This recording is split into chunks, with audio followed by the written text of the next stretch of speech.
ঢাকা বিশ্ববিদ্যালয়ের 7টা কলেজকে চায় না, 7টা কলেজ ঢাকা বিশ্ববিদ্যালয়কে চায় না, এটা যুক্তিসঙ্গত। এ কারণে 7টা কলেজকে পৃথকভাবে একটা বিশ্ববিদ্যালয় আদলে তৈরি করার জন্য একটা বিশেষজ্ঞ কমিটি আছে ইউজিসির চেয়ারম্যানের অধীনে।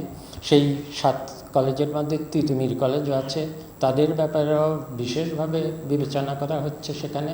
এবং তারা ছাত্রছাত্রীদের, এই 7 কলেজের ছাত্রছাত্রীদের যেসব বিড়ম্বনা এই কয়েক বছর ধরে তাদের যেসব অসুবিধাগুলো, এগুলোর জন্য তিতুমির কলেজ শুদ্ধ সবগুলো কলেজের প্রতিনিধিদের সাথে কিন্তু তারা বসেছেন।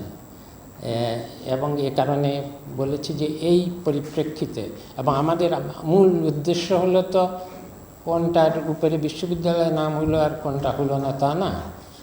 এই 7 কলেজের অন্তত এই 7 কলেজ, আরও বাংলাদেশে অনেক ভালো ভালো বিশ্ববিদ্যালয় কলেজ আছে। সবচেয়ে ঐতিহ্যবাহী কলেজ হলো রাজশাহী কলেজ,